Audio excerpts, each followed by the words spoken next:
सब जो यहाँ उपस्थित हुए हैं आज के लेक्चर के लिए, जिसका नाम है एसक्यूएल ज्वाइन। एसक्यूएल ज्वाइन क्यों यूज किया जाता है एसक्यूएल में, हम इसमें देखेंगे और ज्वाइन के जितने भी प्रकार हैं, टाइप्स ऑफ ज्वाइन, उनको देखेंगे। Next please. देखिए, फर्स्ट ऑफ ऑल हम लोग ज्वाइन की जरूरत क्यों पड़ती है। SQL join statement is used to combine data or row from two or more table based on common field between them. तो जो ज्वाइन होता है वो दो या दो से अधिक टेबल के मध्य जो है ज्वाइन शीट को दर्शाता है, जिसमें हम ज्वाइन किस तरह से करते हैं, हम टेबल के गुण धर्म के आधार पर, जिसमें जब दोनों टेबल के कुछ ऐसी फील्ड हो जो कि एक दूसरे से क्या हो, कॉमन हो। कॉमन फील्ड के माध्यम से हम क्या परफॉर्म करते हैं, ज्वाइनिंग परफॉर्म करते हैं। क्योंकि अगर हमारे पास कॉमन फील्ड नहीं होगी तो हम ज्वाइन परफॉर्म कर नहीं पाएंगे, क्योंकि उसमें बहुत सारी दिक्कतें आती हैं। क्योंकि दो टेबल के मध्य अगर कॉमन फील्ड हो तो दोनों टेबल के मध्य में एक रिलेशन बन सकता है, और अगर कॉमन ही फील्ड नहीं हो तो रिलेशन बनना बहुत मुश्किल होता है। केवल आप सारे डेटा को कंबाइन कर सकते हैं टेबल में, लेकिन एक दूसरे से रिलेट नहीं कर सकते अच्छे तरीके से। अब ये ज्वाइनिंग की कॉन्सेप्ट डीबीएमएस में क्यों आया है ना, किस कारण से आया, तो ये उसके विभिन्न प्रकार के एडवांटेज हैं जिसके कारण आया। Next slide please. देखिए, advantage of join operation are that join allow retrieve और data from more than one table at a time. Joining करने से हम क्या कर सकते हैं, दो या दो से अधिक टेबल के मध्य ज्वाइनिंग परफॉर्म करके उसके डेटा को क्या कर सकते हैं, रिट्राइव कर सकते हैं। अब क्यों ये कॉन्सेप्ट आया, वो इसका कॉन्सेप्ट इसलिए है, जैसे मैंने पहले बताया रिलेशन, अगर किसी भी चीज का डेटा एक्सेस करना है तो उसमें रिलेशन होना चाहिए। आप अपने घर से भी कुछ अगर उठाते हैं तो वो इसलिए निकालते हैं क्योंकि उसमें आपका पारिवारिक क्या है, संबंध है, रिलेशन है ना। तो कॉमन चीज क्या है, ये मेरे फादर है, ये मेरे मदर है, ये कॉमन चीज है। उसी तरह टेबल में भी रिलेशन के लिए दो चीजों को कॉमन होना चाहिए, और डेटा जो रिट्राइवल होता है मोर देन वन टेबल से एक ही समय में डेटा जो है ज्वाइन ऑपरेशन के बाद रिट्राइव होता है। अब रिट्राइव होने से क्या फायदा है, जैसे मान लो आप किसी स्कूल कॉलेज में जाते हो और उसमें बहुत सारे क्या है डेटा उनको सबमिट करना पड़ता है। एक रिकॉर्ड स्टूडेंट का डिटेल होता है, तो एक रिकॉर्ड स्टूडेंट का फीस होता है, एक रिकॉर्ड स्टूडेंट का रिजल्ट होता है, उसका प्रोग्रेस रिपोर्ट होता है। तो ये सारे एक टेबल में ये सारे फील्ड को एक स्टूडेंट का रखेंगे तो डेटा क्या हो जाएगा, बहुत कॉम्प्लिकेटेड हो जाएगा। तो कॉम्प्लिकेशन को इसको दूर करने के लिए ही ज्वाइनिंग ऑपरेशन करेंगे। क्यों ज्वाइनिंग ऑपरेशन करके हम लोग क्या करते हैं कि एक बड़े टेबल को जो एक ही सब्जेक्ट से रिलेटेड है उसको बांट देते हैं और उनके बीच में क्या स्थापित करते हैं, रिलेशन स्थापित करते हैं। तो फिर दूसरा जो एडवांटेज है उसमें fetching data from multiple table in single SQL statement. आपको एक ज्वाइनिंग के माध्यम से आप सिंगल एसक्यूएल स्टेटमेंट के द्वारा ही दो टेबल के डेटा को क्या कर सकते हैं, रिट्राइव कर सकते हैं। रिड्यूस डेटा रिडंडेंसी, अगर आप जब बहुत बड़ा टेबल बनाओगे ना तो बार-बार टेबल में एक ही प्रकार के डेटा को हमको क्या करना पड़ेगा, स्टोर करना पड़ेगा। कई बार ऐसा होता है कि मल्टी वैल्यू डेटा भी उसमें क्या हो सकते हैं, स्टोर हो सकते हैं, तो उस मल्टी वैल्यू डेटा को भी हमको हटाना पड़ेगा, इसलिए वहां पर ज्वाइनिंग किया जाता है। Through joining we achieve normalization. अभी तक हमने जितना भी चीजें देखी वो कहीं ना कहीं नॉर्मलाइजेशन पर डिपेंडेंट है, क्योंकि नॉर्मलाइजेशन का मेन गोल क्या है, एक बड़े टेबल को छोटे छोटे भागों में विभक्त करना और उनके मध्य ऐसा रिलेशनशिप करना जिसमें डेटा की रिडंडेंसी क्या हो, कम हो, मतलब डुप्लीकेशन डेटा कम हो। दूसरी चीज ये होनी चाहिए कि उसके अंतर्गत हमें जब हम लोग मल्टीपल टेबल को जब डिवाइड करते हैं और उसको हम लोग अलग अलग भागों में करते हैं तो उसमें एनोमलाइज भी नहीं होनी चाहिए। एनोमलाइज नहीं होनी चाहिए मतलब इसका मतलब ये है कि कई प्रकार की एनोमलीज होती है जिसको पहले से लेक्चर में पढ़ाए हैं। अपडेट, इंसर्ट, मतलब अगर आप अपडेट कर रहे हो तो एक साथ डबल रो क्या हो जा रही है, अपडेट हो जा रही है, उसको एनोमलीज कहते हैं। तो उसको भी रोकने के लिए हम ज्वाइनिंग का सहारा लेते हैं। ये joining is the base of किसका है, ये नॉर्मलाइजेशन का उद्देश्य यही होता है कि ब्रेक करो टेबल को और एक दूसरे को ज्वाइन करो। अगर हम ब्रेक करके एक दूसरे को ज्वाइन करना चाहते हैं तो वहां पर हमारे पास नॉर्मलाइजेशन के लिए ज्वाइनिंग सबसे प्रमुख हथियार है, समझ लो। ठीक, नेक्स्ट स्लाइड प्लीज। अब ज्वाइनिंग के इसके बाद हम लोग ज्वाइनिंग के टाइप देखते हैं। ज्वाइनिंग के टाइप होते हैं inner join, natural join, left outer join, right outer join, full outer join, cross join और इक्वल ज्वाइन। यह हर प्रकार के ज्वाइन अलग-अलग चीजों को परफॉर्म करता है। ठीक है, ये सारे जो ज्वाइन हैं, ये सारे ज्वाइन अलग-अलग ज्वाइन को परफॉर्म करते हैं। इसमें हम लोग ये फुल आउटर ज्वाइन तक ही इस चैप्टर में डिस्कस करेंगे। Next slide please. सबसे पहले हम लोग देखते हैं ये सैंपल टेबल। ये टेबल ए है और टेबल बी है। ठीक है, इसमें कुछ इंडेक्स लिखे हुए हैं। इंडेक्स नंबर क्या है? 1 2 3 6 7 5 4 10। इसमें भी क्या लिखा हुआ है? Index number 1 2 3 6 7 8 9 11। इसको सही संबंध जोड़ी बनाए टाइप का मैंने बनाया हुआ है। इसमें क्या है कि देखो 1 इज अ फॉक्स, उसकी वैल्यू फॉक्स है, और यहाँ पर 1 ट्रॉट। ट्रॉट जो है वो फॉक्स की चाल है, फॉक्स की चाल है। देखो second is a cock. Cock क्या है?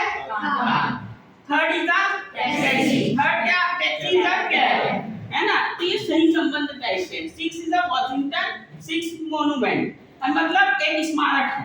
ठीक, 7 इज अ डेल। 7 डेल क्या है? पीसीसी है। ठीक है, इंटर रिलेटेड है सर। ठीक, तो ये दो टेबल है। इसमें से कुछ चीजें हैं जैसे एरिजॉन यहाँ पर नहीं है, हर डेटा को नहीं रखना है। अगर हम हर डेटा यहाँ से यहाँ रख देंगे तो हर में एक ही टाइप का रिजल्ट आपको क्या होगा? शो होगा। ठीक, तो ये आपके टेबल हुए। ठीक, next slide. Next slide. First join कौन सी है? Inner join. Inner join produce only the set of records that match both table A and B.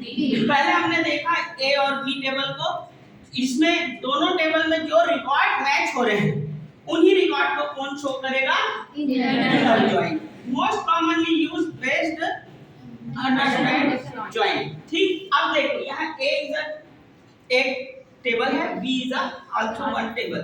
अब ये दोनों टेबल में जो रो एक दूसरे से संबंधित है, केवल वही रो का रिजल्ट इनर ज्वाइन हमको शो करेगा, जैसे कि नेक्स्ट स्लाइड में दिखेगा। Next slide please.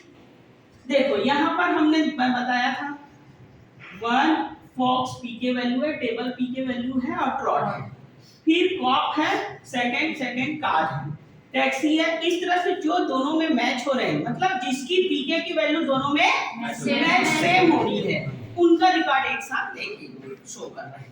अब देखिए इसकी जो क्वेरी होती है ये होती है select asterisk from table A inner join table B on table A dot P K table B dot P K. Back करो, शो टेबल में जाइए, शो टेबल में जाइए एक बार। शो टेबल में देखो यहाँ पर टेबल ए की वैल्यू पी के है और दूसरा टेबल बी की वैल्यू क्या है? पी के है ना। और दोनों P K table A dot P K equal to table B dot P K. ठीक है, अगर ये दोनों बराबर होती है तभी उसकी वैल्यू दिखाएगी। यहाँ पर 5 है, यहाँ पर 5 है क्या? इंडेक्स में नहीं है। देन इनर ज्वाइन में जाइए, देखिए टेबल देखो 1 2 3 6 और 7, ये 5 मैच हो रहे हैं, तो ये पांचों की रिकॉर्ड को वो दिखाएगा। ठीक, यहाँ ये क्लिक करिए इनर ज्वाइन में, देखिए उन्हीं को दिखाया 1 2 3 6 7। 5 दिखाया क्या? नहीं, क्योंकि दोनों की वैल्यू मैच नहीं हो रही है।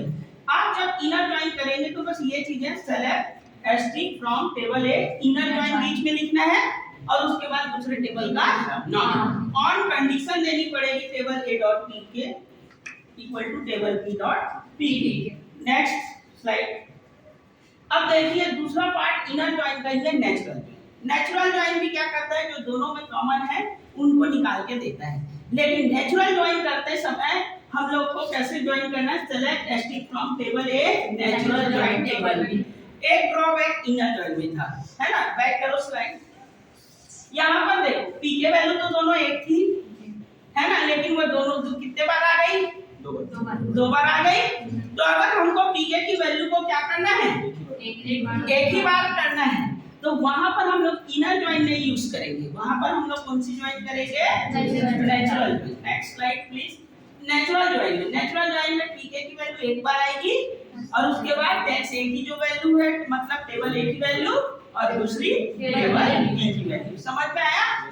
आपको बार-बार अलग-अलग नहीं आएगी। उसमें क्या होते थे सेम फील्ड को डबल शो करता था, लेकिन नेचुरल ज्वाइन में क्या होता है और इसका जो सिंटैक्स है वो भी सिंपल है। Select S from table A table B. ठीक, next slide left outer join. उसके बाद लेफ्ट आउटर ज्वाइन में क्या होता है कि लेफ्ट के जो पार्ट हैं वो सारे रहेंगे, लेकिन जो राइट के पार्ट हैं तो वो केवल उतने ही रहेंगे जो कि क्या हो रहे हैं मैच, और जो मैच नहीं हो रहे हैं वो उसको यह टेबल नहीं देगा। ये ज्वाइनिंग उन चीजों को नहीं देगी। जो टेबल दोनों से मिलकर बनेगा उसमें केवल लेफ्ट के सारे डेटा आएंगे और राइट के केवल वही डेटा आएंगे जो दोनों में मैच हो रहे हैं। देखिए left outer join produce a complete set of record from table A with the matching record in table B.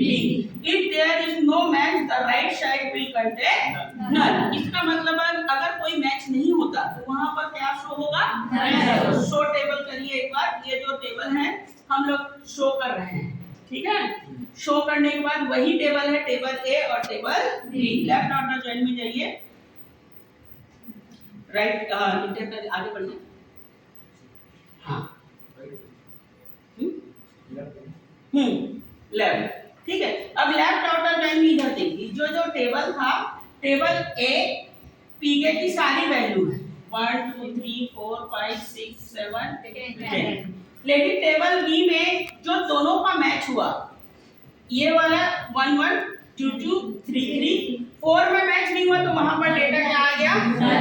मतलब इससे रिलेटेड डेटा इस टेबल में नहीं है, तो राइट साइड में नहीं है, वहां पर क्या सिंपल शो हो जाएगा? नल शो हो जाएगा। वहां क्या हो जाएगा? नल शो हो जाएगा। और 6 में है, 7 में है, 10 में नहीं है, तो वहां पर भी क्या शो हो जाएगा? मतलब 10 का जो डेटा है वो टेबल बी में नहीं है। जस्ट लाइक अपोजिट और राइट आउटर ज्वाइन जब हम करेंगे तो हम टेबल बी को लेके चलेंगे और टेबल ए की वैल्यू को क्या रखेंगे? नल रखेंगे। Next slide please. देखिए अब राइट आउटर ज्वाइन में वैसे हुआ कि यहाँ का जो डेटा है आपका इस टेबल ए का और टेबल बी का, टेबल बी के सारे डेटा आएंगे और टेबल ए के वही डेटा आएंगे जो टेबल बी से क्या होते हैं, जो रिलेट नहीं होते हैं उनको छोड़ देगा। वही बताया गया है। Table set of records from table B with the matching record table A. If there is no match the left side will contain null. तो शो टेबल में क्लिक करो। ये वही टेबल है हमको जो प्राप्त हुआ था, ठीक है? एक बार देख सकते हो वही टेबल है। इसी टेबल को हम बेस मान के संग में चल रहे हैं। अब राइट आउटर ज्वाइन करो। राइट आउटर ज्वाइन में सेलेक्ट एसटी from table A right outer join table B on table A dot PK equal to table B.